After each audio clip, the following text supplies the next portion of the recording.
कल अपना जो विषय चल रहा था कर्म के जो विपाक हैं, जाति आयु भोग, कर्म जो चल रहा है उसको हम बोलते हैं कर्म। और जब कर्म पूर्ण हो जाता है और जब तक वो फल नहीं देता है तब तक कर्म जो है वो कर्माशय के रूप में रहता है। और वो जो कर्माशय है वो क्लेशों से लिपटा हुआ है, और क्लेशों से लिपटा हुआ जो कर्माशय है वो फल देता है, वो विपाक देता है। उसका जो विपाक है वो है जाति आयु भोग। जाति आयु और भोग के रूप में वो विपाक देता है। और यदि क्लेश समाप्त कर दिए जाएं तो कर्माशय चाहे कितना ही बड़ा हो वो जाति आयु भोग को दे नहीं सकता। ये बात भाष्यकार ने शुरू में ही सबसे पहले ये स्पष्ट करी। उसके बाद में बाकी बातें उसने बोली हैं, मतलब इस सूत्र की व्याख्या भाष्यकार ने बाद में करी। पहले भाष्यकार ने ये बात बोली है, और ये बात पहले भी इस बात को है ना उन्होंने इससे पिछले वाले सूत्र में भी ये बात बोली। अविद्या की बात आई तब भी उन्होंने सबसे पहले ये बोली, क्लेश जब क्षीण होते हैं ना, क्लेशों की जो 4 अवस्थाएं बताई थी, प्रसुप्त तनु विच्छिन्न उदार, उसमें भी ये बात बोली कि एक क्लेश ना दग्ध बीज अवस्था भी है। वो दग्ध बीज अवस्था जो है उसमें ना जो है क्लेश में प्रसव भूमि खत्म हो जाती है, आगे उत्पन्न होना उसका वो रुक जाता है। ये बात भाष्यकार बार बार बोलते हैं और सबसे शुरू में बोल देते हैं इसको। उन्होंने वहां पर 5वीं अवस्था बताई थी क्लेशों की, ये दग्ध बीज अवस्था है, उसमें प्ररोह नहीं हो सकता है। बाकी और सब में प्ररोह हो सकता है, प्रसुप्त में भी प्ररोहण हो सकता है, तनु में भी हो सकता है, विच्छिन्न में भी हो सकता है, उदार तो प्ररोहित होता ही है। लेकिन जो दग्ध बीज है उस क्लेश में प्ररोह संभव नहीं है। ये बात वहां पर भी स्पष्ट रूप से बोली। और उसके बाद में जो बीच बीच में यह जो दग्ध बीज है, यदि जैसे ध्यान ह्या सद्वितया या ते प्रतिप्रसव ह्या सूक्ष्म, तो इन सब में ये बात उस पर जोर भी दिया है कि ये क्लेश जो है समाप्त हो जाएंगे। दग्ध बीज अवस्था आई तो सूक्ष्म हो जाएंगे, और सूक्ष्म होकर के और ये है ना प्रतिप्रसव के साथ में इनका भी प्रतिप्रसव हो जाएगा, चित्त के प्रतिप्रसव के साथ ये भी समाप्त हो जाएंगे। यहाँ पर भी ये बात पे जोर दिया कि जिन क्लेशों जिस कर्माशय में क्लेश समाप्त हो गए हैं वो कर्माशय फल नहीं दे सकता, वो कर्माशय दग्ध बीज जैसा हो गया है। ध्यान देना, जो ज्ञानाग्नि है वो ज्ञानाग्नि चित्त के सारे धर्मों को भून देती है, और चित्त के सारे धर्मों को भून करके चित्त में और नई चीज पैदा न हो ये अवस्था ला करके खड़ी कर देती है। ये ज्ञानाग्नि की सबसे अंतिम अवस्था है। इसी को योग दर्शन में प्रांत भूमिता कहा गया है। प्रांत भूमि मतलब उसमें उसके आगे कोई प्रोसेस नहीं है, प्रकृष्ट अंत वाली अवस्था। प्र अंत भूमि, भूमि मतलब अवस्था, तो प्रकृष्ट अंत अवस्था, उसके बाद में फिर और कोई संभव नहीं है। मतलब जो सबसे अंतिम अवस्था है उसी को बोलते हैं प्रांत भूमि। तो वहां पर उसके आगे प्रोसेस जो है वो समाप्त है। तो ये ज्ञानाग्नि की सबसे बड़ी बात है। और ज्ञानाग्नि जो है, जैसे लकड़ी की अग्नि लकड़ी को जला करके खुद समाप्त हो जाती है, खुद शांत हो जाती है, ऐसे ही ये ज्ञानाग्नि इन सब चीज़ों को जला करके खुद शांत हो जाती है। वो ही असंप्रज्ञात समाधि है। संप्रज्ञात समाधि में ज्ञान है, संप्रज्ञात और संप्रज्ञान है ना जो ना, तो संप्रज्ञात में ज्ञा धातु है, ज्ञान अर्थ में है, और असंप्रज्ञात ज्ञान वहां पर समाप्त हो गया, तो विवेक ख्याति जहाँ समाप्त हो गई वो असंप्रज्ञात समाधि है। ये बिल्कुल स्पष्ट प्रोसेस है इसका, बहुत सरल सा प्रोसेस है, कोई बहुत कठिन प्रोसेस नहीं है। ये सरल सी प्रोसेस है और ये बहुत ही मार्मिक प्रोसेस थी। ये जो जिस बात में मैंने बताया था, ये इसका मर्म, इसका सार था, ये इस दर्शन का सार है ये। तो अब इसमें आगे हम बढ़ते हैं। तो कल ना जो है चर्चा चली थी कि कर्म जो है, एक कर्म एक जन्म को देता है, एक कर्म अनेक जन्मों को देता है, अनेक कर्म अनेक जन्मों को देते हैं, या अनेक कर्म एक जन्म को देते हैं। तो वहां पर उत्तर ये दिया था कि अनेक कर्म मिलकर के एक जन्म को पैदा करते हैं। जब एक जन्म को देते हैं तो उसमें ऐसा नहीं होता है कि उनके उसमें जो है ना कि आगे कई सारे जन्म देने हैं, चलो एक एक करके अभी दे देते हैं, ऐसा नहीं होता है। एक कर्माशय एक जन्म को देता है, जो बच गए हैं कर्माशय वो रह जाएंगे और जन्म प्रारंभ हो जाएगा। उसके बाद में जो बचा है उसका पिंडीभूत होगा, और मृत्यु के समय वो पिंडीभूत जो जन्म कर्माशय है वो अगले जन्म की प्रोसेस में लग जाएगा। मृत्यु को साध करके अगले जन्म की प्रोसेस में लग जाएगा।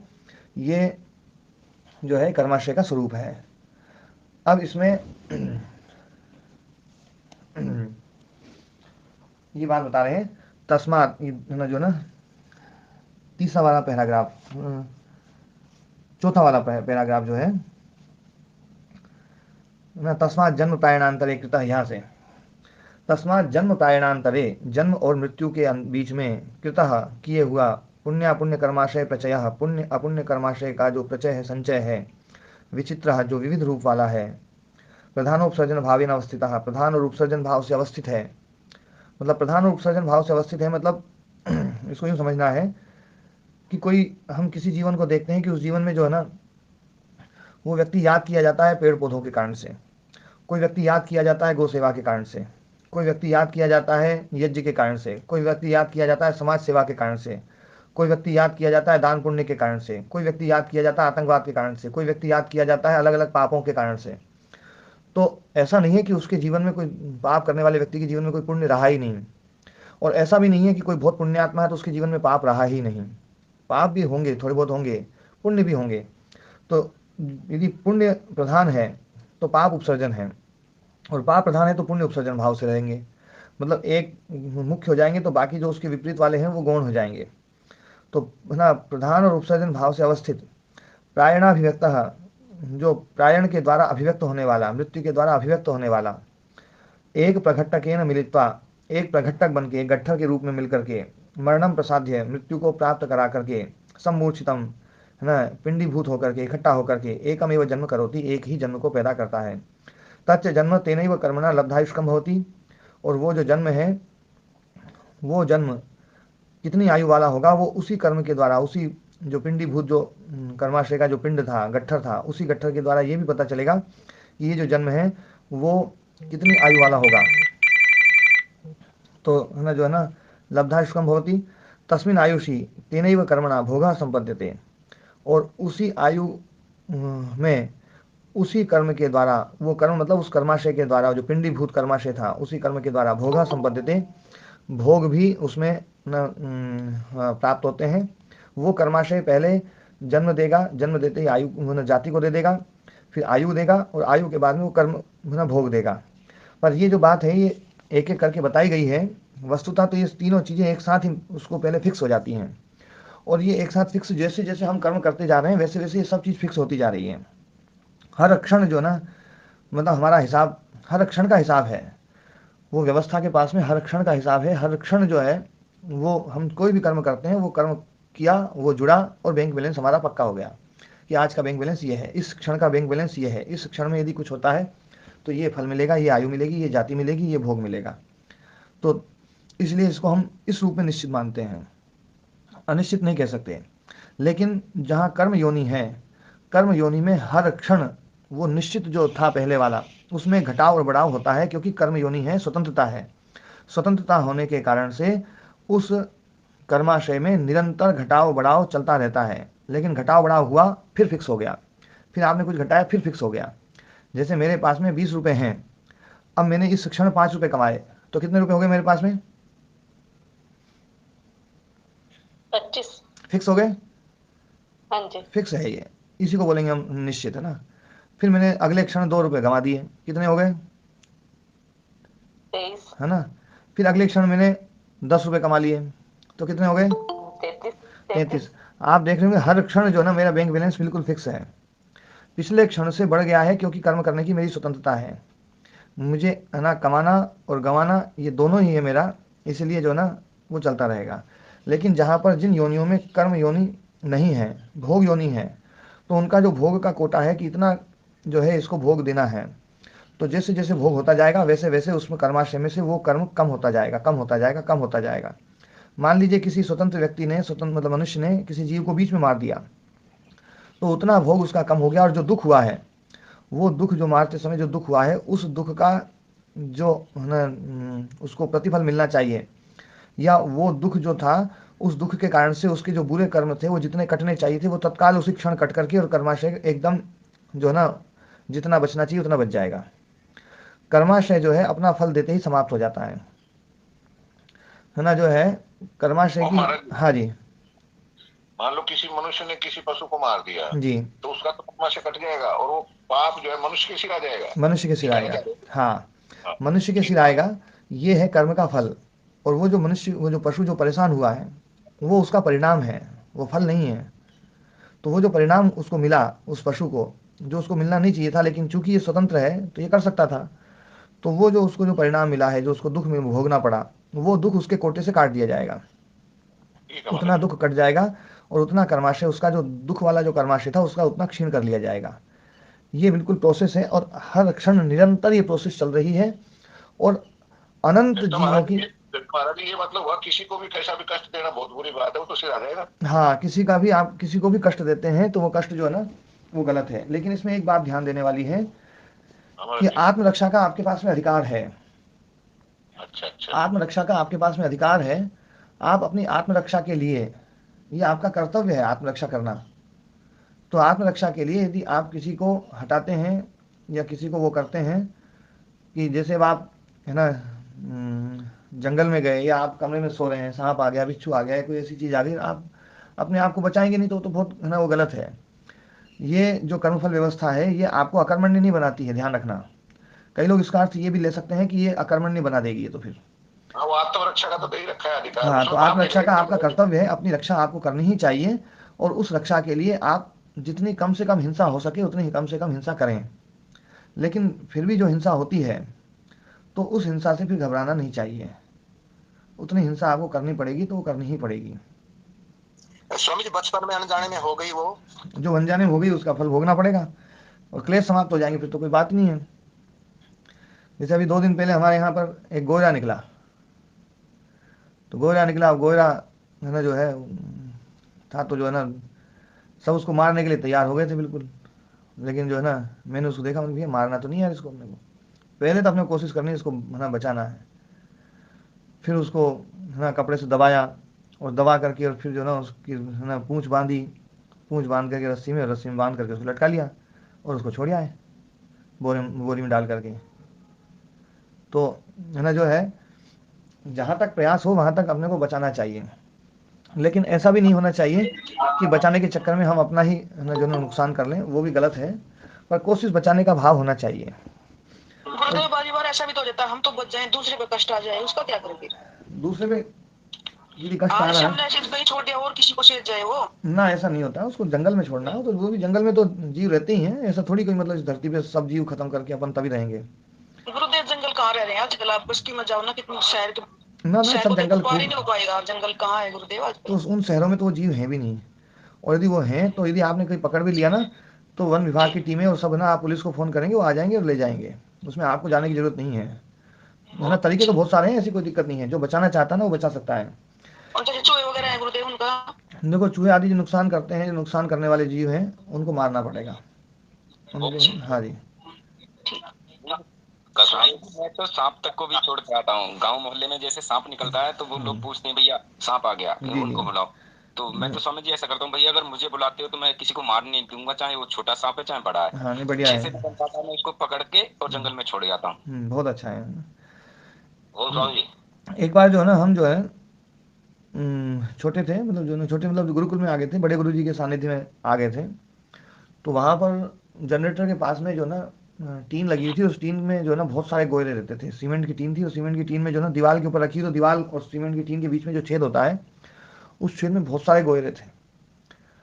तो जो है, गुरुजी जो है, हम वो एक गोयरा दिखा, और उसको हम मारने के लिए डंडे वंडे सब ले आए, है ना, और ये मारना है, ये तो बहुत, मतलब, है ना, उपाचार्य जी ने कहा कि हाँ, इसको मारना पड़ेगा, नहीं तो गड़बड़ कर देगा। तो हम सब डंडा लेके रखे, सब जो है ना तैयार थे। इतने में गुरुजी का घूमने का समय हो गया। शाम की बात थी, 4:30-5 बजे के लगभग। 5 बजे गुरुजी घूमने चल जाते थे। आधा घंटा वो टहल करके आते थे, एक विद्यार्थी साथ में जाता था। तो, है ना, जो है वो, है ना, घूमने जा रहे थे, और हम लोग डंडा लेकर खड़े थे। तो गुरुजी ने पूछा क्या है, मैंने, गुरुजी गोयरा है। तो गुरुजी ने कुछ ऐसा बोला नहीं, मारो बचाओ, बस गुरुजी यूँ बोल के चल दिए, बोले मारने वाले से बचाने वाला ज़्यादा बड़ा होता है। और यूँ कह करके गुरुजी चल दिए। और वो वाक्य का असर इतना भयंकर हुआ मेरे ऊपर, कि मतलब जो है, आज तक इन जीवों को जो है, मैं जो है ना फिर कोशिश करता हूँ कि इनको मैंने बचाया जाए जितना अधिक से अधिक हो सके। हाँ, कभी ऐसी स्थिति आ गई है कि आप ऐसे कमरे में हैं, आपके पास में ऐसा कोई साधन नहीं है कि आप उसको ना पकड़ सकें या कुछ कर सकें, और फिर आपको ना उसको करना ही पड़ेगा, तो वो स्थिति में समझदारी ये है कि फिर उसमें अपन उसमें ना जो है ना ज़्यादा अति में ना जाएं। वो समझिए, हाँ जी, अपन आगे पढ़ लें। जी। ये नित्य हत्या कर रहा है, हम्म। इसका क्या होगा? है, ये कसाई नित्य हत्या करता है, इसका क्या होगा? पूरा हिसाब होगा, चिंता मत करो, हिसाब चल ही रहा है, खाते में जुड़ ही रहा है सब, हर चीज़ जुड़ रही है। अपने को जो है ना देखते हैं ना अपन, कोई लोग बहुत दुखी और बहुत ही ज़्यादा दुखी और बहुत ही ज़्यादा दुखी, इतने ज़्यादा दुखी जो है ना, तो उनको देख करके हम द्रवित होते हैं। लेकिन ऐसे लोग जो है ना, ऐसे जीव और जो दुख उठाते हैं, सब कुछ करते हैं ना, उन्होंने वैसे कर्म कर रखे हैं, तो वो जो है ना, ये मतलब भगवान की जो व्यवस्था है, अद्भुत व्यवस्था है, इस व्यवस्था में जो है ना पूरा हिसाब होगा, ठीक ठीक हिसाब होगा, कहीं कोई समस्या नहीं आएगी। ठीक है ना? ओम महाराज जी, साहब हाँ, चरण वंदन। हाँ जी, अपन आगे पढ़ लें, उसके बाद में पूछेंगे अब, है ना? जी जी महाराज। जी। तो अपना जो जपन कर रहे थे, तो वो जो जन्म मिला, वो जन्म उसी कर्माशय के द्वारा लब्धायुष्क होता है, और उसी कर्म के द्वारा वो भोग से भी संपन्न होता है ना? तस्मिन आयुषी तेनैव कर्मणा भोगा संपद्यते।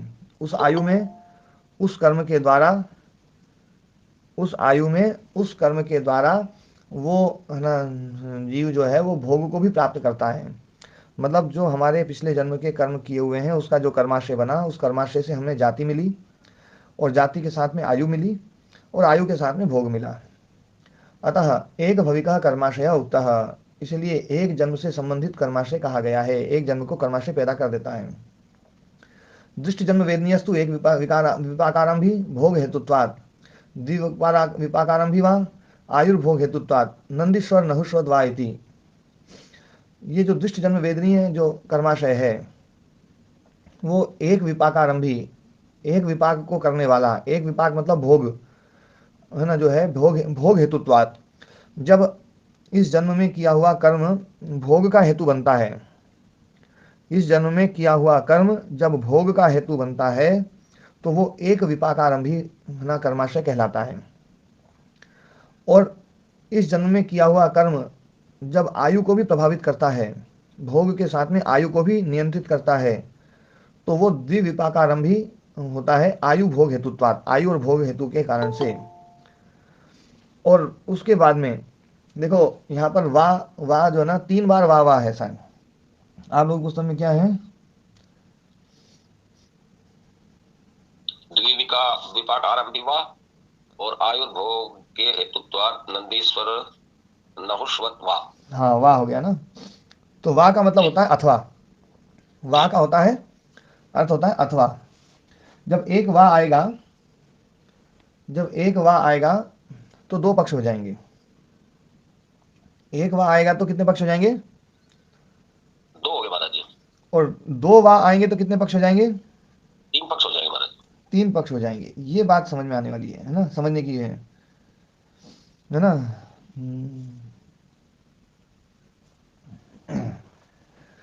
ये बात जो है ना, महाराज जी जुड़े हुए हैं कि नहीं है?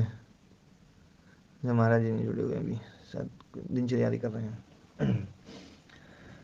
महाराज जी माने बता दो, हम बता देंगे। मेरी बात मान ले वही बहुत है, आप लोग तो क्या मानेंगे महाराज जी। पर जो है ना, एक बात समझने की है, मैं देखो भाषा की शैली से आप लोगों को समझा रहा हूँ। जैसे रोटी खा लो, सब्जी दे दी गई है, अब रोटी खा लें, अथवा पूड़ी खा लो, अथवा पराठे खा लो, अथवा यदि 2 बार आ गया तो कितने पक्ष हो जाएंगे? हाँ जी चौधरी जी, अरुण चौधरी जी। 3 पक्ष हो जाएंगे। 3 पक्ष हो जाएंगे। और एक अथवा आएगा तो है 2 हो जाएंगे। 2 होंगे ना। एक अथवा आएगा, रोटी खा लो अथवा पराठे खा लो, एक अथवा आएगा तो 2 पक्ष हो गए। 2 हो जाएंगे ना जी। हाँ जी, एक अथवा आएगा तो 2 पक्ष हो जाएंगे, और 2 अथवा आ गए तो 3 पक्ष हो जाएंगे। राम को बुला लो, या श्याम को बुला लो, या मोहन को बुला लो। अब तीनों में से किसी को बुला लो, तो है ना, या जो है ना 2 बार आया है। ठीक है। जी जी। अब यहाँ पर जो या अथवा, इसके लिए संस्कृत में वा शब्द का प्रयोग होता है। है ना। तो वाह शब्द का प्रयोग होता है। तो देखो इस वाक्य में वाह जो है वो कितनी बार है? और भी लगा सकते हैं जी, है? और भी लगा सकते हैं, और भी लगा सकते हैं। नहीं दिखा लो। है तो ये तीन ही ना, जाति, आयु और भोग। इससे ज्यादा है नहीं, इसलिए वाह ज्यादा लग ही नहीं सकते हैं। जब विद्यार्थी तीन है और आपकी मोटरसाइकिल पे एक की जगह है, अब एक को किसी को बिठाना है आपको, तो आप ये कह सकते हैं पक्का कि भैया राम को बिठा दो। फिर आपको राम और श्याम में से किसी एक को बिठाना, तो आप ये बोलोगे भैया राम को बिठा दो या श्याम को बिठा दो। और तीनों में से किसी एक को बिठाना हो, तो फिर आप बोलोगे राम को बिठा दो या श्याम को बिठा दो या मोहन को बिठा दो। ऐसे ही बोला जाएगा, क्यों जी? जी हाँ, ऐसे ही बोला जाएगा। है ना। ये जो है ना, ये भाषा की शैली है। उसी भाषा की शैली को आप लोग यहां पर भी समझें। जाति, आयु, भोग, ये तीन हैं। और बात चल रही है दृष्ट जन्म वेदनीय की, कि दृष्ट जन्म जो वेदनीय जो कर्माशय है, मतलब इस जन्म में किया हुआ कर्माशय इसी जन्म में फल देने की स्थिति में हो, तब वो क्या क्या बदल सकता है, क्या क्या जो है किस किस का हेतु बन सकता है। तो सबसे पहले उन्होंने बताया भोग का, क्योंकि भोग का जो हेतु बनता है वो बहुत ही, क्योंकि हम देखते ही हैं वो बहुत जल्दी बनता है, सबसे पहले भोग का बनता है। आयु का हेतु बनने में बड़ा थोड़ा सा कठिन है, पर आयु का हेतु बनता, आयु का हेतु बन जाता है, पर भोग का हेतु तो तत्काल बनता है। ये बात समझ में आ रही है? जी स्वामी जी। है ना जी। तो आयु का हेतु तो बनता अगले है, जन्म में बनेगा है? या फिर अगले जन्म में? हाँ, अगले जन्म में बनेगा, वो तो अदृष्ट जन्म वेदनीय हो गया। अदृष्ट जन्म वेदनीय तो तीनों का ही हेतु बनेगा। लेकिन जो दृष्ट जन्म वेदनीय है, दृष्ट जन्म वेदनीय का अर्थ मतलब जो इस जन्म में ही जो विपाक दे रहा है, वो इस जन्म में जो विपाक देने वाला जो कर्माशय है, वो कर्माशय मतलब एक विपाकारंभ भी होता है, या द्विविपाकारंभ भी होता है, या त्रिविपाकारंभ भी होता है। इस बात पर यहाँ पर प्रश्न करना जो ना हो सकता था, इसलिए उसका उत्तर यहाँ पर दिया जा रहा है। तो कह रहे हैं दृष्ट जन्म वेदनीयस्तु एक विपाकारंभी, है ना, भोग हेतुत्वात्। दृष्ट जन्म वेदनीय जो कर्माशय है वो एक विपाकारंभी, एक विपाक को, एक फल को देने वाला होता है ना, भोग हेतुत्वात्, भोग हेतु होने के कारण से। जो कर्म भोग को बदलता है, भोग को है ना नियंत्रित करता है, वो एक विपाकारंभी होता है। राजवीर जी माइक बंद कर दीजिए कृपया। ठीक है सर जी। फिर उससे आगे बोल रहे हैं, पहला बता दिया कि एक विपाकारंभी मतलब जो भोग को नियंत्रित कर दे। फिर दूसरा कह रहे हैं, मैं एक बार देख लेता हूँ कहाँ गया है। हाँ, दृष्ट जन्म वेदनीयस्तु एक विपाकारंभी भोग हेतुत्वात्। देखो पहले वाला जो, इससे पहले जो ये तस्मात् जन्म प्रायणांतरे कृतः पुण्यापुण्य कर्माशय प्रचय विचित्रः प्रधानोपसर्जन भावेन अवस्थितः प्रायणाभिव्यक्तः एक प्रघट्टकेन मिलित्वा मरणं प्रसाद्य सम्मूर्छितः एकमेव जन्म करोति, है ना। जो है ये जो बात कही गई है,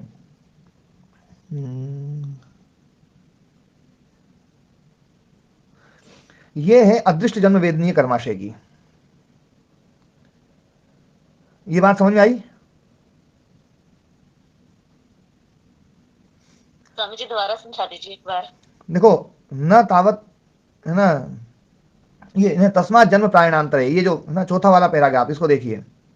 हाँ जी। चौथा वाला जो पैराग्राफ है वो है ना, एक भविका कर्माशय उक्ता इति, यहां तक पूरा जो पैराग्राफ है ये अदृष्ट जन्म वेदनीय कर्माशय की चर्चा है। कैसे, वो मैं बताता हूं। क्योंकि यहां पर ये बताया गया है कि जो पुण्य अपुण्य कर्माशय प्रचय है, जन्म और प्रायणांतर के बीच में, जन्म और मृत्यु के बीच में किया हुआ कर्माशय है, जो प्रधानोपसर्जन भाव से है, मतलब एक कुछ मुख्य है, कुछ गौण कर्म है उसमें, और प्रायणाभिव्यक्त है जो मृत्यु को अभिव्यक्त करने वाला है, एक प्रघट्टकेन मिलित्वा गट्ठर बन करके मरणम प्रसाद्य, मृत्यु को प्राप्त करा करके सम्मूर्छितः पिंडीभूत होकर के एकमेव जन्म करोति, एक जन्म को कर रहा है। तो अगले जन्म को कर रहा है, ये कौन सा कर्माशय है? पिछले जन्म का कर्माशय है। हाँ जी। तो इसलिए ये दृष्ट जन्म वेदनीय है या अदृष्ट जन्म वेदनीय है? अदृष्ट जन्म। तो ये जो पैराग्राफ है ना, ये अदृष्ट जन्म वेदनीय कर्माशय के लिए है। कहा नहीं है आचार्य ने, लेकिन फिर भी समझना है, क्योंकि अगला जो वाक्य, अगला जो पैराग्राफ है उसकी शैली ये बतला रही है कि ये पिछला वाला अदृष्ट जन्म वेदनीय के लिए बता दिया, और अगले वाले जो पैराग्राफ है उसमें बोल रहे हैं दृष्ट जन्म वेदनीयस्तु दृष्ट जन्म वेदनीय तो यहां पर तो लगा दिया, तो इसका मतलब है पिछला वाला किसका बताया है? अदृष्ट का, है ना। और अदृष्ट का वो भाव भी बिल्कुल साफ साफ समझ में आ रहा है कि मृत्यु हो रही है, मृत्यु के बाद में अगले जन्म में जो ना जाति भी और आयु भी और भोग भी तीनों के तीनों प्राप्त कराए जा रहे हैं, जाति आयु और भोग, है ना, ठीक है ना। जी जन्म आयु भोग हेतु त्रिविपाको अभिधीयते, जन्म आयु और भोग हेतु होने के कारण से वो त्रिविपाकारंभी है, त्रिविपाको अभिधीयते, देखो ये भी कहा गया है ना। असौ कर्माशयः, असौ कर्माशय, देखो ये वाक्य ना, वह कर्माशय, है ना, असौ कर्माशय मतलब वह कर्माशय, जन्म आयु भोग हेतु जन्म आयु और भोग हेतु होने के कारण से त्रिविपाको अभिधीयते, त्रिविपाक कहा जाता है। ये है अदृष्ट जन्म वेदनीय के लिए। बात स्पष्ट हो गई? जी समझिए। है ना।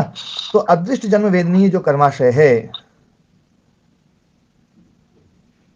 एक मिनट,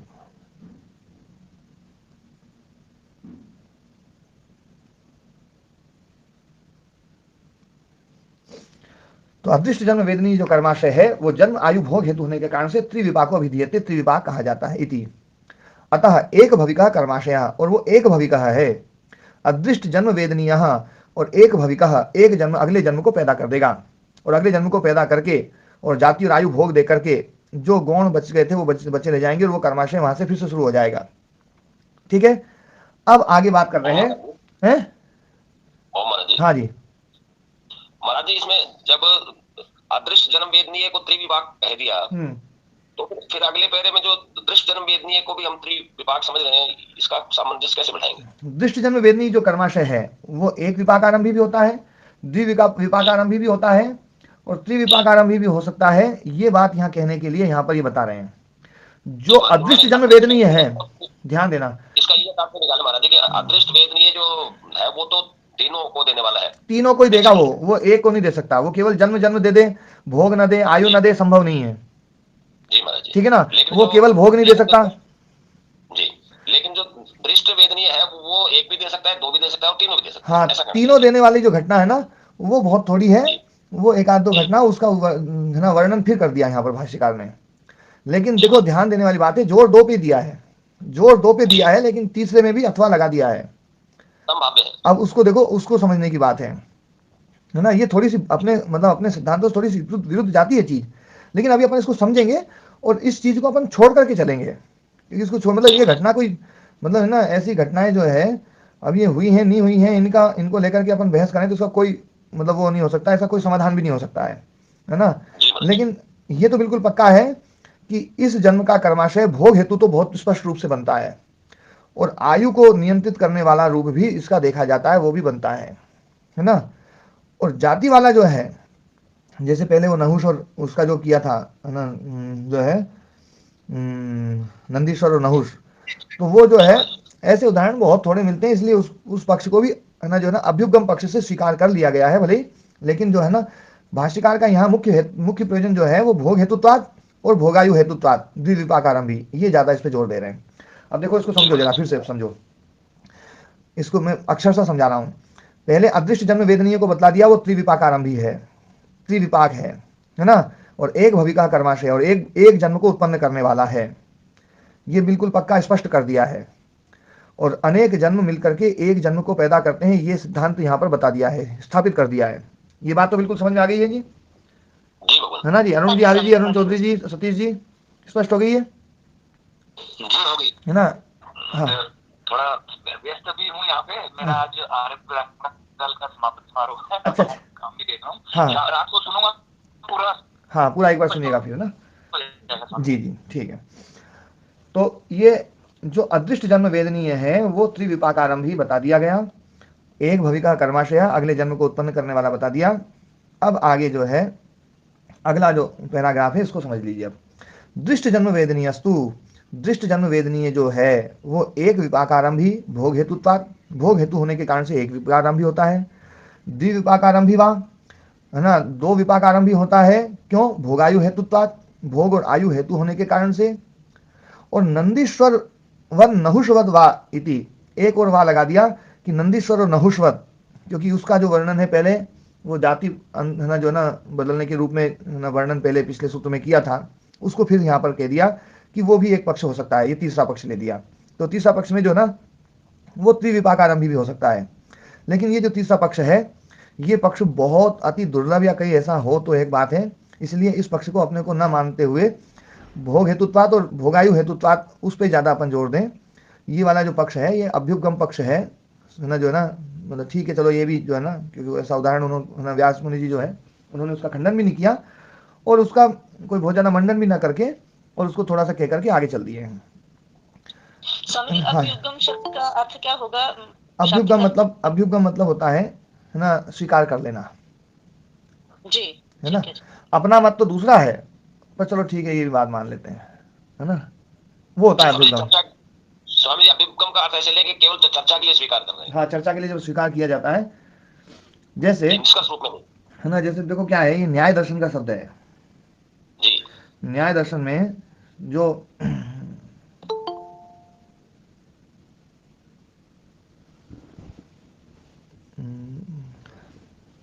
न्याय दर्शन में अभ्युपगम पक्ष होता है ना, उसमें सामने वाले का पक्ष एक बार स्वीकार करके और फिर उसके ऊपर फिर है ना चर्चा की जाती है, तो उसको है ना अभ्युपगम है ना सिद्धांत कहा जाता है। तो ऐसा जो है, निष्कर्ष रूप में नहीं मान रहे जी। हाँ, निष्कर्ष रूप में नहीं मान रहे, निष्कर्ष रूप में अपना पक्ष उनका है ना वो रहता है। जी महाराज। हाँ, अच्छा, इस वाक्य में कुछ चीज़ें जो है ना, पाठ भेद भी बहुत सारे हैं, पाठ भेद होने के कारण से भी कुछ चीज़ें जो है ना थोड़ी सी ऐसी होती हैं। हाँ, तो अभी अपनी चर्चा जो चल रही थी उस पर अपन चर्चा करेंगे।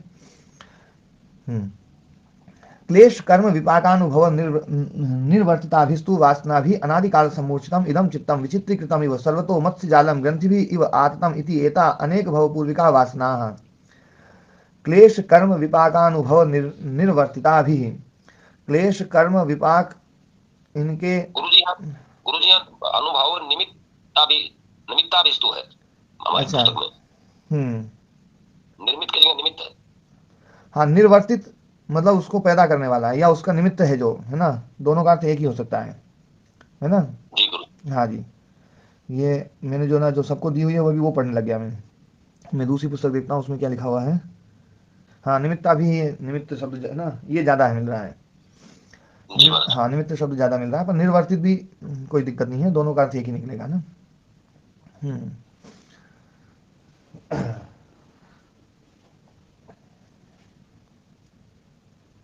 तो जैसे निमित्त और निर्वर्तित दोनों को मैं समझाता हूं।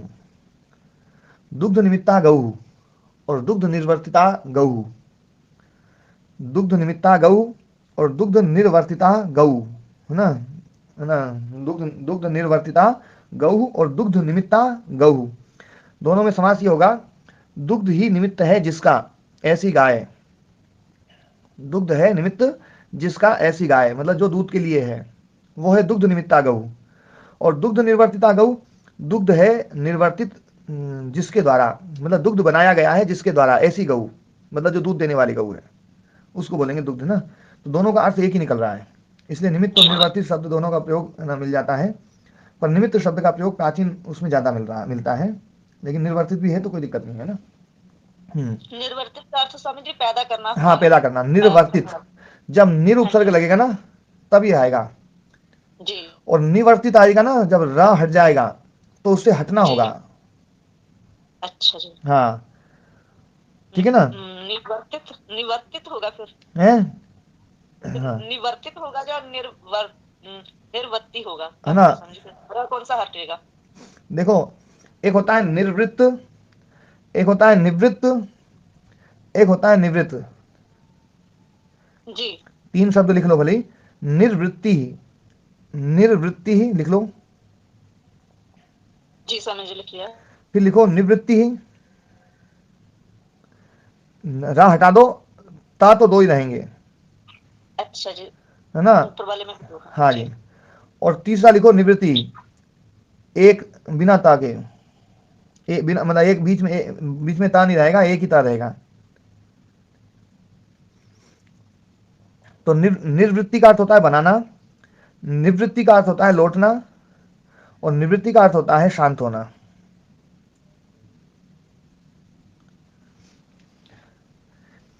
एक एक शब्द हटते ही धातु के अर्थ और वो चीज बदल जाती है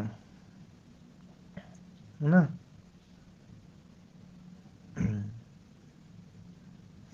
जैसे संहार, प्रहार, विहार, उदार, उदाहार, आहार, है ना, प्रहार, ये सब है ना अर्थ तत्काल तत्काल बदल रहे हैं। वो राजा भोज के वहां पर एक जुलाहा गया था, उसने कहा था कवयामी वयामी यामी, कवयामी वयामी यामी। कवयामी का अर्थ हो गया कविता करता हूं, कवयामी से क हटा दिया, वयामी का अर्थ हो गया कपड़े बनाता हूं, और यामी का अर्थ होता है जाता हूं।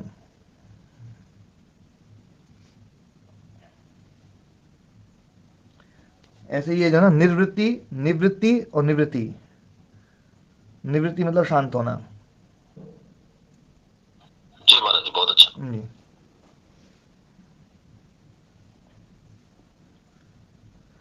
ये जो निवृत्ति है ना, इसमें जैसे निवारण करना, निवारण करना ना, प्रश्न का निवारण कर दिया तो प्रश्न शांत हो गया। ये इसमें व्री धातु है, उनमें वृत्त धातु है।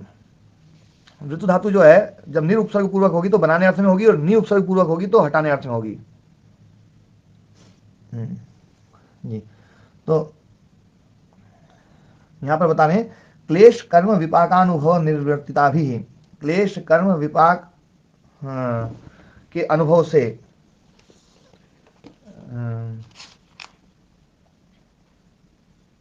ओम महाराज जी। हाँ जी महाराज जी, जो तीसरा शब्द बनाया बनाया निवृत्ति, हाँ, ये किस धातु से बनाया महाराज जी? है ना, व्री धातु से, व्री वर्ण है। जी जी। हाँ जी। अब ये कह रहे हैं क्लेश कर्म और विपाक, इनके अनुभव से जो उत्पन्न वासना है, इनके अनुभव से उत्पन्न वासना, या इनका अनुभव है निमित्त जिसका, ऐसी वासना। क्लेश कर्म और विपाक से पैदा होने वाली जो वासना है, क्लेश कर्म विपाक से पैदा होने वाली वासना के द्वारा अनादिकाल से जो सम्मूर्छितम इदम चित्तम, जो अनादिकाल से है, अनादिकालीन है, इन वासनाओं के द्वारा अनादिकाल से सम्मूर्छितम इदम चित्तम, जो सम्मूर्छित है, मतलब ऐसा चित्त जो ना, जो मतलब एकत्रित कर दिया गया है, मतलब पिंडीभूत कर दिया गया है, उस वासना से युक्त। सम्मूर्छित का मतलब हो गया युक्त, पिंडीभूत, गट्ठर बना देना, उसको सम्मूर्छितम बोलते हैं। तो इकट्ठा कर दिया गया ऐसा चित्त जो है, विचित्रीकृतम इव, बिल्कुल अलग अलग रूप वाला है, बहुत अलग अलग रूप वाला है ना। सर्वतः सब ओर से, मत्स्य जालम, जैसे मछली का जाल जो है, ग्रंथि भी इव आततम, अलग अलग जगह, हर जगह गांठ होती है। उस मछली का जाल देखा होगा कभी आप लोगों ने, मछली के जाल में जहां पर भी 2 रस्सी मिलेगी वहां गांठ रहेगी। ये जो उसका नेट होता है वॉलीबॉल का या फुटबॉल का, इसमें भी ऐसे ही होता है, हर जोड़ पे गांठ होती है नहीं होती है? आदरणीय अरुण जी, अपना वीडियो बंद कर दें कृपया। जो जाल होता है उस जाल में हर जगह जो है ना गांठ होती है। हाँ जी, मदन मोहन जी, आप कुछ पूछना चाह रहे हैं?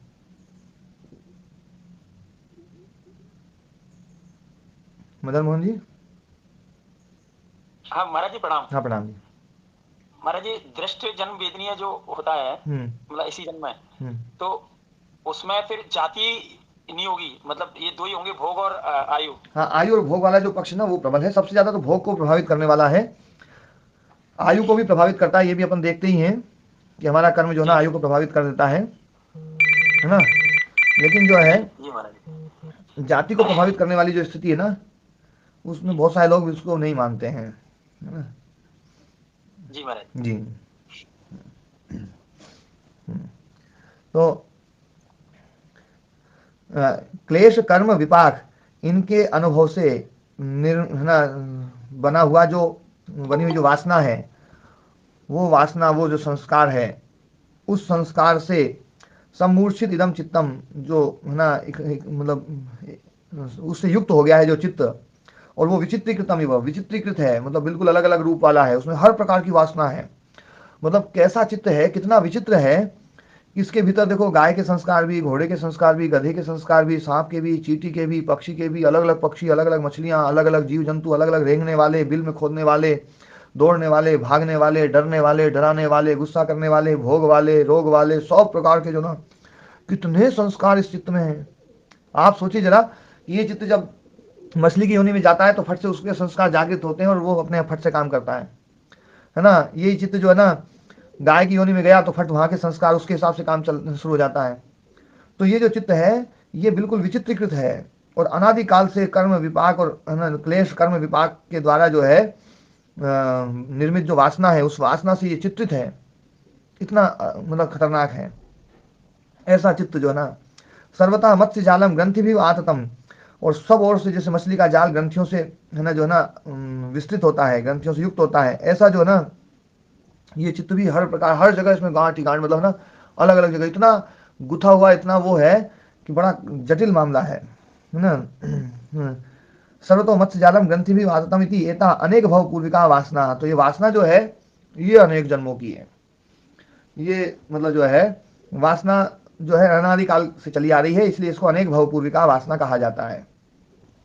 और यो जो कर्माशय है यस्तु एवं कर्माशय ऐसा एवं एक भविका होता है, ये एक भविक कहा जाता है क्योंकि एक कर्माशय जो है ये पिंडीभूत होकर के अगले जन्म को पैदा कर देता है और अगले जन्म को पैदा करके और फिर जो है उसका फिर निर्माण होता है, फिर वो अगले जन्म को पैदा करता है, फिर निर्माण होता है, ऐसे चलता रहता है, ऐसे चलता रहता है।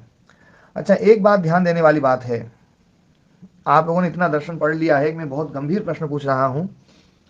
इस गंभीर प्रश्न में बहुत सारी चीजों के उत्तर भी हैं। कर्माशय समाप्त हो जाने से न मोक्ष मिलेगा या क्लेशों के समाप्त होने से मोक्ष मिलेगा?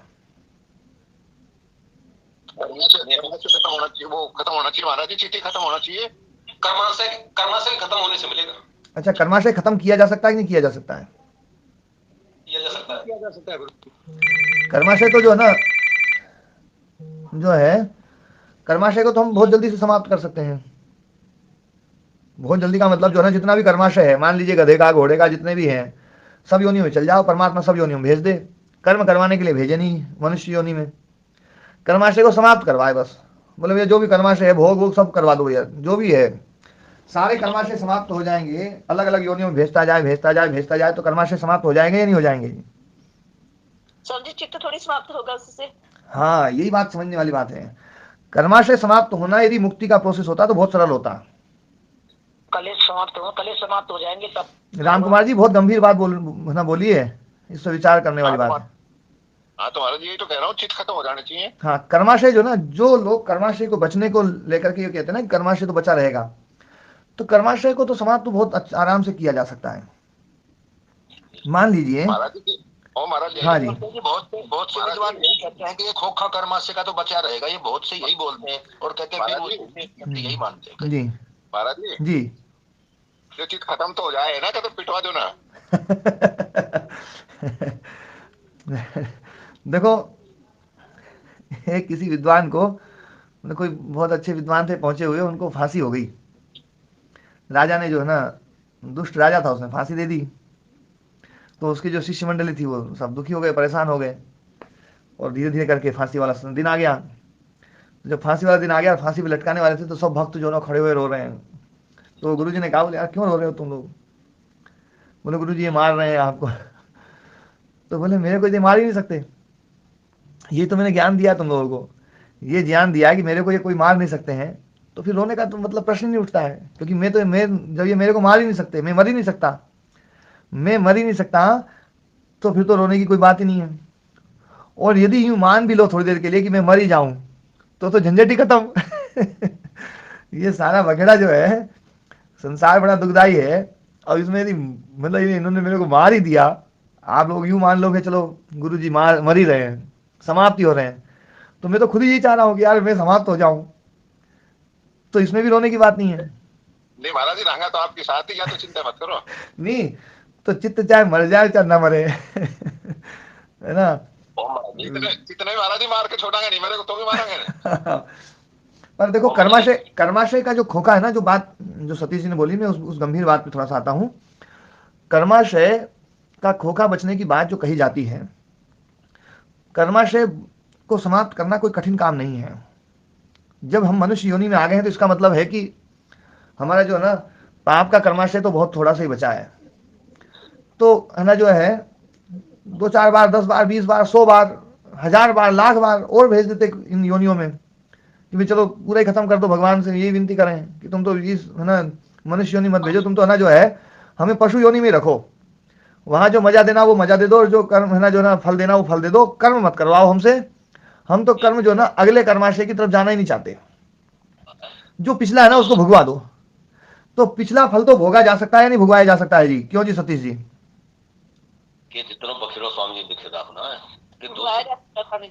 ये तो बात समझ में आने वाली है कि भुगवाया जा सकता है, किसी भी मजदूर का पिछला हिसाब किया जा सकता है, नहीं किया जा सकता है? बिल्कुल, भोग योनियों में घुमा घुमा के भुगवाया जा सकता है, भुगवाया जा सकता है, पूरा भुगवाया जा सकता है। और जो लोग ये कहते हैं कि भैया कर्म शांत कर्म है, अनंत कर्म नहीं है, तो शांत कर्म है तो शांति कर्माशय है, और शांत कर्माशय है तो वो तो बिल्कुल भुगवाया जा सकता है, उसमें तो कोई दिक्कत नहीं है। नहीं भुगवाया जा सकता गुरुजी। क्यों? हाँ वो बताओ क्यों? महाराज एक विनोद कर लो तुमको तो। ना ना अभी मत करो, अभी बात गंभीर बात इधर उधर हो जाएगी। हाँ जी पूरण जी।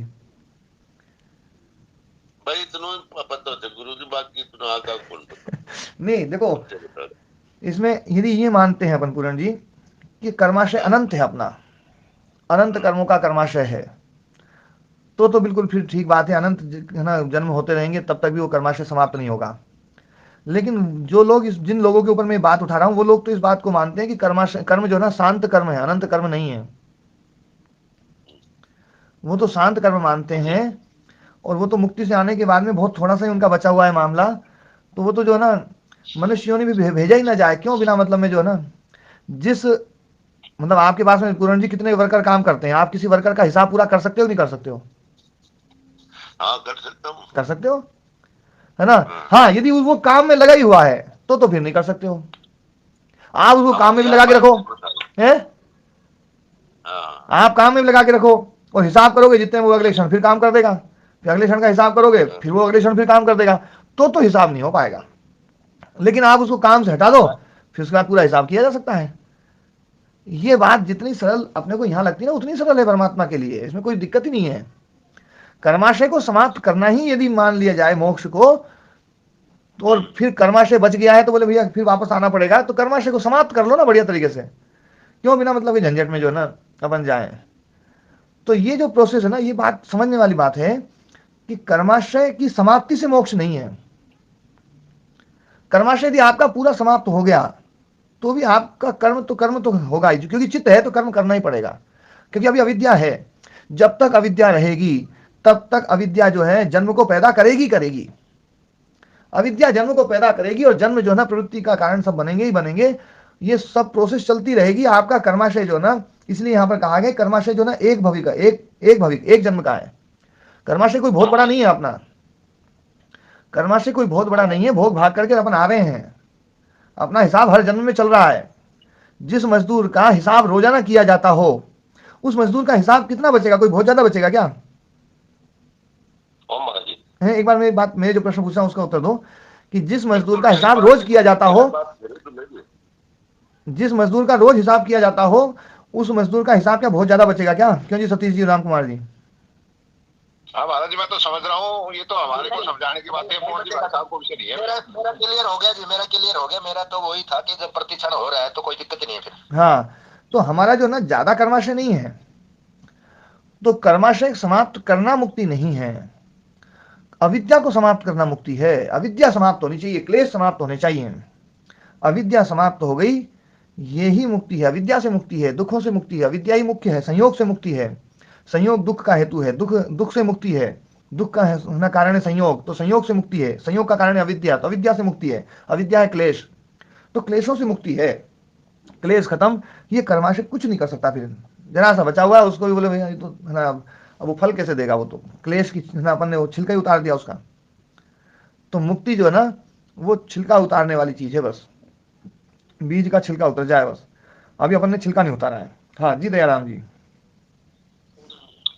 ओम जी। महाराज जी जिनका ये पक्ष है कि चित्त बना रहता है मुक्ति में भी, तो फिर वो कैवल्य शब्द जो योग दर्शन का जो मुख्य प्राप्त विषय है, फिर उसको फिर उसकी व्याख्या कैसे करेंगे? वो तो वही कर सकते हैं जी, मैं कैसे करूंगा जी महाराज जी, है ना? महाराज पूछ लियो, हम समझा देंगे। महाराज जी जो ऐसा पक्का करे, मैं उनसे उनके आपके माध्यम से वहां तक ये प्रश्न पहुंचाना चाह रहा था। हाँ हाँ, पर वास्तव में जो है ना केवल्य, जो है ना केवल्य तो अकेले का मतलब है, कैवल्य अकेला। और चित्त की तो मुक्ति होती है, ये तो बात बिल्कुल साफ साफ यहाँ पर कहा है, चित्त मुक्ति है ना, चित्त की समाप्ति ही मुक्ति है, यही कहा है।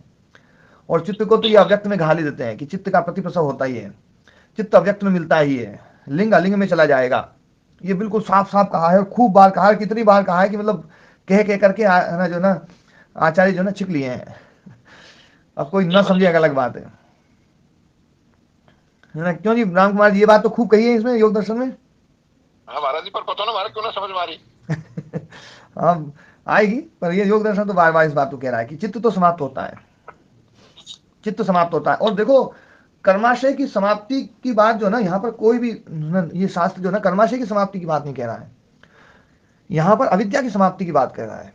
अविद्या समाप्त हो जाएगी तो ये कर्माशय सब कोई मतलब ही नहीं रहेगा। अविद्या खत्म हुई, राग द्वेष खत्म, कर्म खत्म, प्रवृत्ति खत्म, है ना, जन्म खत्म, सब खत्म, सारी जो प्रोसेस है वो खत्म। और इस योग दर्शन में आते हैं तो अविद्या ही सबका मूल है, अविद्या ही संयोग का कारण है। अविद्या खत्म तो संयोग खत्म, संयोग खत्म तो मुक्ति, कैवल्य अकेला। संयोग अभावे तदाभावो, है ना, तदाभावे संयोग अभावो हानम तद विषय कैवल्यम। अविद्या के अभाव होने से संयोग का अभाव, तदाभावे संयोग अभाव, उसके अभाव होने से, अविद्या के अभाव होने से संयोग का अभाव, तद विषय कैवल्यम, वही कैवल्य है, संयोग हट जाना चाहिए। तो ये बात बिल्कुल स्पष्ट रूप से यहाँ पर कही जा रही है। हाँ जी, तो ये जो हम समझना चाहेंगे तो समझ जाएंगे, समझना नहीं चाह रहे अब। हाँ, अब ये बात कही जा रही है कि कर्माशय एक भवी कहा है, एक जन्म का है, क्योंकि पिछले जन्म में जो है ना जो कर्माशय आया था उसने जन्म दे दिया, और उसने जाति दे दी, उसने आयु दे दी, भोग दे दिया, है ना, सब कुछ दे दिया। जो गौण रूप से थे वही बचे होंगे, भले वो बचे होंगे, लेकिन जो है ना बहुत थोड़े, और वो इसमें इस जन्म में मिल गए हैं, और वो मिल करके और अगले जन्म को जब मृत्यु आएगी तब अगले जन्म में वो फिर है ना एक गट्ठर बन जाएगा और अगले जन्म को पैदा कर देंगे, अगले जन्म की आयु दे देंगे, अगले जन्म का भोग दे देंगे। ये क्रम निरंतर चलता रहता है, अनादिकाल से चला आ रहा है। और उस अनादिकाल से चला हुआ जो कर्म क्लेश कर्म विपाक के कारण से जो है ना जो है बना हुआ जो चित्त, जो संस्कार है, उस संस्कार के द्वारा युक्त जो चित्त है, और वो जो चित्त है वो बहुत ही विचित्रीकृत है। इसलिए इस वासना को अनेक भवपूर्विका कहा गया है और कर्माशय को एक भविका कहा गया है। हाँ जी अरुण चौधरी जी। जी अरुण जी। हाँ अरुण जी आप, हाँ बोलिए, अभी आपकी आवाज नहीं आ रही, आप वो स्पीकर खोलिए पहले। नहीं स्वामी जी, यहाँ सिग्नल कम है ना। हाँ जी जी जी, हाँ बोलिए। तो फिर आवाज कट गई, आपकी आवाज नहीं आई। कर्माशय जो है एक ही जन्म का है। हाँ, तो जैसे बोलते हैं कि अच्छे कर्म। आपकी आवाज रुक रुक के आ रही है, थोड़ा सा आप नेटवर्क में आकर। हाँ अब आई। आवाज मेरे को भी नहीं आ रही। नहीं आपकी आवाज आ रही है। हाँ। आप देख लें। वो फिर गड़बड़ होगी, जहां से मुख्य बात बोलने लगते हैं ना वहीं से गड़बड़ होती है। जैसे बोलते हैं कि यहाँ पे स्वामी जी इस आश्रम में ना हमारे यहाँ सिग्नल बड़ा कम है। हाँ, ये जब बात बोलते हैं ना तब बिल्कुल सही आती है। जैसे बोलते हैं अच्छे कर्म करने से, जी स्वामी जी कहते हैं अच्छे कर्म करने से अगला जन्म जो है मनुष्य का ही मिलता है। तो अगर हम कुछ लोग जब हम करने से अगला जन्म मनुष्य का मिलेगा, तो फिर अगर हमें जो व्यक्ति बार बार अच्छे कर्म करता है उसे मनुष्य का अगर जीवन मिल रहा है तो उसका क्रम, उसके जो कर्म है वो बढ़ते जाएंगे ना, वो कम तो नहीं होंगे। जैसे आप कह रहे हैं कि एक ही जन्म के कर्म होते हैं, मतलब जो जब उसमें जमा रहते हैं। देखो क्या है, एक जन्म मतलब जो कर्माशय है, कर्माशय का देखो एक बात और भी समझने की बात है, थोड़ा सा इसमें ना मैं एक स्वतंत्र विचार भी थोड़ा सा दूंगा। कर्माशय का मुख्य प्रयोजन तो यह है कि वो ना जो है ना दंड देकर के, दुख या सुख देकर के उन कामों में प्रवृत्ति या निवृत्त कराने का उसका मुख्य प्रयोजन है। या तो सुख रूप होगा या दुख रूप होगा। ठीक है अरुण जी, यहां तक तो बात स्पष्ट है कि मान लीजिए कोई गलत कर्म है, तो गलत कर्म जो किया हुआ है वो है ना जो है उसका दुख मिल जाएगा, और अच्छा कर्म किया उसका सुख मिल जाएगा। ओम स्वामी जी, है ना, एक छोटा सा प्रश्न है मेरा। एक मिनट जरा सा पहले अरुण जी की बात जो ना इसी विषय को लेकर के हो, आपका प्रश्न तो इसमें ही जोड़ सकते हैं बोले। हाँ इसी को लेकर सर जी जी, कि जब हम साधु संतों या महात्माओं के पास जाते हैं तो कहते हैं कि आपके संचित कर्म है, प्रारब्ध और क्रियावान है, तो ये जो आप बता रहे हो इसी हिसाब से है या उनके हिसाब से है? जैसे संचित कर्म हो गए भी, अब मैंने करोड़ों जन्म लिए, वो धीरे धीरे इकट्ठे हो गए और एक जन्म में हम भुगतान नहीं कर सके। क्रियावान वो हो गए जो हम साथ लेके आए हैं इस जन्म में, और जो कर रहे हैं वो क्रियावान है, प्रारब्ध हम साथ लेके आए हैं। तो क्या ये अलग अलग है जो आप बता रहे हो वो और जो वो बता रहे हैं वो? जो क्रियमाण कर्म है, क्रियमाण कर्म जो कर्म चल रहा है, वो कर्म पूरा होते ही, है ना, मतलब उस हर क्षण में जितना कर्म हमने कर दिया है उतना हर क्षण हमारे कर्माशय में जुड़ता जा रहा है, वो कर्म तत्काल कर्माशय में बदलता जा रहा है ना। देखो आप बैंक में 10 लाख रुपए जमा करने गए, ठीक है सर। पूरन जी इस बात को और ध्यान से समझना आप, है ना। 10 लाख रुपए हम जमा करने गए, तो बैंक का अधिकारी जो होता है ना, वो 10 लाख रुपए पहले गिनता है, उसके बाद में वो चढ़ाता है 10 लाख रुपए इकट्ठा। परमात्मा की व्यवस्था में ऐसा नहीं है। आपने एक नोट दिया तो एक नोट चढ़ गया, दूसरा दिया दूसरा चढ़ गया, तीसरा दिया तीसरा चढ़ गया, हर क्षण चढ़ रहा है। आप यूं नहीं परमात्मा में बैठा रहेगा, देखता रहेगा, अच्छा 10 लाख लाया, चलो पहले दे दो इसको, और फिर वो चढ़ाएगा, है ना। मैं कर्म की बात कर रहा हूँ कि आपने यज्ञ कर रहे हैं तो यज्ञ पूरा की आपका इंतजार नहीं करेगा। वो व्यवस्था जो है ना, वो व्यवस्था तो ऐसी है कि आपने एक आहुति दी, वही आपकी उसमें जुड़ गई है। आपकी आहुति आधी दी गई है। आप मान लीजिए घी डाल रहे हैं और घी की एक बूंद गिरी, एक बूंद गिरते ही वो आपके खाते में चढ़ गई, दूसरी बूंद गिरी खाते में चढ़ी, और ऐसे करते करते आपने पूरी वो चम्मच जो है डाली है, तो वो पूरी चम्मच डाली, तो पूरी चम्मच डलने के बाद में ना वो चढ़ेगी, ऐसा बिल्कुल भी नहीं है। ये तो मतलब ऐसा सिस्टम है कि जिस क्षण कर्म हुआ उसी क्षण आपका कर्माशय तत्काल तैयार। मैं महाराज जी इसको ऑटो कट बोलता हूँ, इस बात को मैं ऑटो कट बोलता हूँ। ऑटो कट मतलब ऑटोमेटिक हो जाएगा सारा। तो ऑटो कट, इसको कट मत बोलो, कट शब्द गलत है। अच्छा हाँ, ऑटो कट तो होता है जो बिना मतलब है ना, बिना आदमी के ही जो है कट जाए। ऑटो कट उसको काटना जब, हाँ हाँ, ये ऑटोमेटिक, हाँ ऑटोमेटिक बोलो या ऑटो स्टार्ट बोलो या ऑटोमेटिक, हाँ या हाँ, और केवल ऑटो ही बोल दोगे ना तो उतने में काम है कि ऑटो पे ये सिस्टम पूरा ऑटो पे चल रहा है। हाँ ऑटो, ठीक बात है, ठीक है ना। जैसे विमान को कई बार ऑटो पे डाल देते हैं,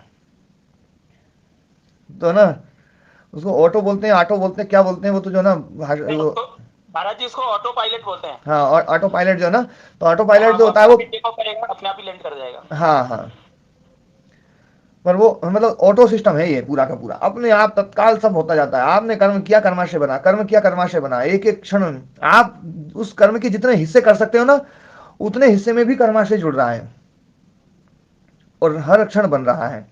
हाँ, विषय अपना थोड़ा सा बदल गया। मैं जो बात कहना चाह रहा था, अरुण चौधरी जी का प्रश्न था, क्या प्रश्न था अरुण जी?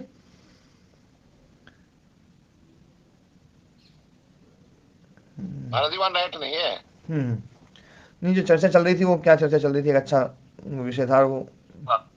हाँ, मैं एक बात जो कह रहा था मैं उसको थोड़ा सा समझाना चाहता हूँ। वो मैं ये समझाना चाह रहा था कि कोई भी कर्म है उसका फल जो देना है ना, वो फल दुख देना, मतलब गलत कर्म है तो उसका फल दुख देना है, और अच्छा कर्म है तो उसका फल सुख देना है। क्यों जी सतीश जी? जी बिल्कुल ठीक है ना। अब मान लीजिए कोई दुख देना ही है तो चाहे कुत्ते की योनि में भेज दो, चाहे भेड़िए की योनि में भेज दो, दोनों में कोई अंतर थोड़ी है। दुख ही देना है तो दुख तो किसी भी योनि में दिया जा सकता है, दुख तो किसी भी योनि में दिया जा सकता है। बस इस संसार को इतना व्यवस्थित चलाने के लिए अलग अलग योनियां बना दी हैं। नहीं तो परमात्मा को दुख देना होता तो केवल एक योनि से दे देता। ये जो योनियां हैं ये अनादिकाल से जो चली आ रही हैं, ये इसकी विविधता के रूप में है, और क्योंकि इतने कर्म विविध रूप हैं तो ये जो कर्म है विविध रूप, इसलिए ये भी योनियां भी विविध रूप देनी पड़ी। मतलब विविध रूप वो तो है ही बस उसमें ना, तो किसी भी योनि में जा सकते हैं, दुख उसमें भी भोग सकते हैं। तो बात जो है ना थी कि मतलब मनुष्य बन गए हम, अच्छे कर्म थे लेकिन बुरे कर्म थे, तो बुरे कर्म थे तो मनुष्य योनि में भी बुरे कर्म का है ना फल दुख दिया जा सकता है। ऐसा थोड़ी कि नहीं दिया जा सकता है, बहुत अच्छी तरीके से दिया जा सकता है। और पशु योनि से भी भयंकर दुख दिया जा सकता है। हाँ, दिया जा सकता है महाराज जी। पशु योनि से भी भयंकर दुख दिया जा सकता है, मतलब भोग दिया जा सकता है। इसलिए अपन ये सोचे कि मनुष्य बन गए तो अपने है ना कर्म बची जाएंगे, क्योंकि अपन ने जो है ना वो दुख तो भोगा नहीं, तो दुख यहाँ भी भोगाया जा सकता है। इसलिए ये कर्म गति बहुत ही दुर्विज्ञान है, कठिन है। ये देखो, ये इतना सब कुछ समझाने के बाद में व्यास मुनि जी अंत में अंतिम वाक्य लिख देंगे इसका। देखो ये लिखा हुआ है अंतिम वाक्य से पहला वाला वाक्य, कर्म गति विचित्ता दुर्विज्ञाना च, कर्म गति विचित्र है और दुर्विज्ञान बहुत कठिनता से समझ में आने वाली है। ये बात यहाँ पर ना फिर वो बोल देते हैं, समझा करके फिर सब कुछ बोल करके फिर ये बात बोलते हैं, बोले भैया है तो बहुत कठिन है, लेकिन इस पर चिंतन करते जाएंगे तो धीरे धीरे समझ में तो आने लगेगी। अब कईयों को बिल्कुल स्पष्ट होने भी लगी होगी कि हाँ ये कर्माशय का ज़्यादा मतलब जो है मतलब चीज सिस्टम बिल्कुल सही है, लेकिन ये बहुत अनादिकाल से कर्म चले आ रहे हैं, ऐसा तो नहीं है, हिसाब हर जन्म में हो रहा है, हमारा वासना अनादिकाल की चली आ रही है। ये बात बार बार बोलते हैं कि वो जो वासना है, वो जो संस्कार है, क्योंकि वासना यदि मर जाए तो फिर प्रवृत्ति समाप्त हो जाएगी। वासना जो है ये अविद्या का ही रूप है, अविद्या का जो सबसे प्रबल रूप है वो वासना है। अविद्या संस्कार रूप में है, अविद्या वासना रूप में है। ये वासना जो शब्द है ये मतलब ये ऐसी गंध है, ये गंध है वासना। जैसे हर शरीर में एक अलग प्रकार की गंध आती है, आती है महाराज जी। हर शरीर में ना, हर व्यक्ति, आप मतलब 100 आदमी से मतलब निरंतर संपर्क में रहते हैं तो कपड़े सूंघ के बता देते हैं ये फलाने का कपड़ा हो सकता है, ये फलाने का हो सकता है ना। इसको बोलते हैं वास। वास ना वही वास, कोई बांस बन गया है, वास जो है ना बांस बन गया, बांस मतलब गंध बांस आ रही है ना। तो ये वासना जो ना, ये वासना शब्द उस आदमी के आने से उसके तेज से पता लग जाता है ये कैसा है, उसी को तो कह रहे होंगे। नहीं, वासना जो ना, वास मतलब जो ना मतलब एक गंध होती है, गंध जो ना, जैसे गाय में अलग प्रकार की गंध होती है, कुत्ते में अलग प्रकार की गंध होती है ना। हाँ, और हर कुत्ते की गंध अलग होगी, हर मनुष्य की गंध अलग होगी, हर एक की गंध अलग अलग है। वो जो गंध ना उसी को वो वास, वो मतलब वास है ना, मतलब गंध है। ऐसे ही ये जो संस्कार है, ये संस्कार दिखाई नहीं देते हैं, लेकिन उसका है ना जो ना उसकी गंध है। गंध मतलब वो वृत्तियों को पैदा करती रहती है, तो वृत्तियों को पैदा करती रहती है, इसलिए उसको वासना शब्द से कहा गया है। संस्कार को वासना के रूप में कहा गया है, संस्कार वासना है, ये बिल्कुल बसा हुआ है ये, है ना। तो ये अनेक भवपूर्वी का है वासना, और कर्माशय एक जन्म भविका है, एक भविका कर्माशय, और वासना जो ना अनेक है ना अनेक जन्म भविका है। ये बात स्पष्ट रूप से समझ में आ जानी चाहिए। हाँ जी देवदत्त जी, आपका प्रश्न लेकर के फिर पाठ को समाप्त करेंगे जी। ये वासना क्या वृत्तियों की होती है, तो इसको वृत्ति रस नहीं कह सकते? वृत्तियों का जो रस होता है उसमें हमारा चित्त बस जाए, वो बार बार पैदा होती है। देखो रस जो है ना वो भोग की चीज है, और वासना जो है वो उस चीज का पता लगाया जाता है, उसकी है ये। किसी भी चीज को हम पता लगाते हैं तो उस अर्थ में यहां पर वासना शब्द का प्रयोग किया गया है। रस तो भोग है, वृत्तियों का जो रस है ना वो उसका कर्माशय है, पर वृत्तियों की जो वासना है, जो संस्कार है, एक संस्कार डाल गया वो। जैसे एक व्यक्ति पगडंडी, एक खेत से जा रहा है, बार बार जा रहा है, बार बार जा रहा है, वहां जो पगडंडी बन गई है वो उसकी वासना है, वो संस्कार है। पता चलता है भैया ये आदमी यहीं से जाता है ना। तो वासना शब्द संस्कार के लिए प्रयुक्त है, वो संस्कार के लिए प्रयुक्त है, मतलब वो दिखता नहीं है लेकिन उसकी अनुभूति होती है, और वो अनुभूति होती है उसके वृत्तियों के द्वारा। अलग अलग प्रकार के हम कर्म कर रहे हैं सब जो ना, तो ये वासना बहुत है ना गहरी हमारे चित्त में डली हुई है, अनेक जन्मों की वासना है, ये समाप्त नहीं होती है।